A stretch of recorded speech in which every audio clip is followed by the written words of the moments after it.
So yan, magandang buhay mga kakosa. So ito naman sa totoong buhay mga kakosa, umidad ako ng 40 anyos. No, 40 na ako ngayon. So ako, ni minsan hindi ako nakaboto dahil ako talaga mga kakosa, wala akong hilig sa politika. Real talk yan, wala akong kahilig-hilig sa politika. No. Pero ako, sa pulo mo po yan si Tatay Digong, dyan ako naging kampante. Siyempre kasi nasa ibang bansa ako, may dalawa akong anak na nasa Pilipinas, no. Sa pulong po si Tatay Digong, talagang naging kampante ako dahil kahit sa lugar namin, no, tatamaan doon sa lugar namin. At alam mo naman nila ang katotohanan, no, napakadaming adik. Sobrang daming adik diyan sa amin. Hindi lang naman siguro sa amin, kahit sa ibang lugar madaming adik. Pero ang nangyari no, sa pula umupo si Tatay Digong, puta, nagtabaan ng mga adik sa amin. No, at sa ibang lugar din. Tsaka syempre may mga kilala din naman akong adik-adik talaga. At talagang sila kahit sila natakot sa pagpupo ni Tatay Digong. No. So, dito sa bansang Pilipinas, matatawa ka. Nakakatawa, nakakalungkot na nakakatawa ang sistema talaga sa Pilipinas. No, dahil kasi ako nasabi nakakatawa ang sistema sa Pilipinas.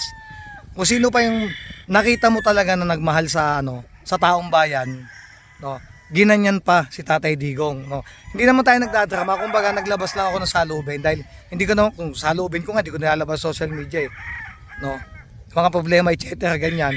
Pero naawa ako sa kay Tatay Digong na ganun ang ginawa niya ng sistema na parang walang ginawang kabutihan sa kapwa. Pero lalabas ang katotohanan na ito malaking sampal sa kanila sa ginawa nilang yan kay Tatay Digong. Lalo lang nilang yun ang hindi nila naisip. Lalo lang nilang pinalakas si Tatay Digong. Kaya sa sunod na eleksyon, maniwala kayo sa akin, 101% pagtakbo ni Sara Duterte, panalo yan. Yan ang malaking mali na ginawa nilang sistema. Kumbaga lalo lang nilang pinalakas si Tatay Digong o ang mga Duterte. Ayan. Pero ako talagang malungkot ako sa nangyari kay Tatay Digong dahil talagang tumulo ang luha ko nung makita ko yung naging kalagayan niya ngayon. Ito ayoko sana tong i-content, no, o i-post yung mga ganitong bagay. Kasi sa totoo lang mga ko sa wala tayong hilig sa politika. Ako wala talaga ako hilig sa politika. Kahit ang pamilya ko may politika kami doon, talagang hindi ako bumoboto. Ayoko talaga sa politika, wala akong gusto. Pero hindi naman ako against sa mga ibang presidente, no, sa iba. Kumbaga kay Tatay Digong ko lang talaga nakita talaga yung malasakit at pagmamahal sa kapwa. At nakikita naman natin ang katotohanan. Siyempre madaming ayaw kay Tatay Digong, pero mas madami ang may gusto kay Tatay Digong kasi nanalo yan. No, kaya para sa akin sana magkaroon din ng hustisya. Kasi yung mga namamatay na na pulis din, no, hindi naman nila binibigyan ng oras Pero yung mga pinatay na adik at mga namatay na adik na napatay nila, yun pang binibigyan ng hustisya, no. Diba, dami naman problema ng bansa.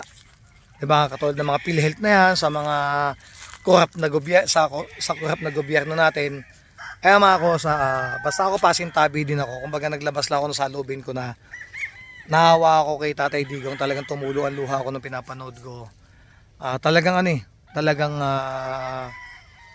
nakakalungkot isipin na ulit-ulitin ko yung taong nagbalasakit sa taong bayan, no, ganyan ang ginawa nila. Kaya nakakalungkot talaga. Kaya mga kosa, sana yung mga Duterte dyan, todo tayong sumuporta kay Tatay Diggs at pagdasal natin na kanyang kalagayan na sana huwag siyang bumigay. At yun, maniwala kayo sa akin, hindi may posibilidad na ang nangyari sa tatay ni Marcos mangyari sa kanya ngayon. Kasi mas madami nagmamahal kay Tatay Digong kaysa nagmamahal sa mga Marcos. Ayan. At ang Marcos naman malakas din talaga nung halalan nung panahong yon, dala din ng Duterte. Kaya yan ang malaking kamalian nila na ginawa kay Tatay Digong. At sana mga kosa, wala akong hindi ako galit kung kaninang Poncio Pilato. Ito, naglabas lang ako ng salubin. Kaya mga kosa, shoutout sa inyo mga kosa. Ingat po tayo palagi. Pagdasal natin si Tatay Digong na sana wag siyang bumigay. Siyempre may edad na din si Tatay Digong. Yan, maraming salamat po.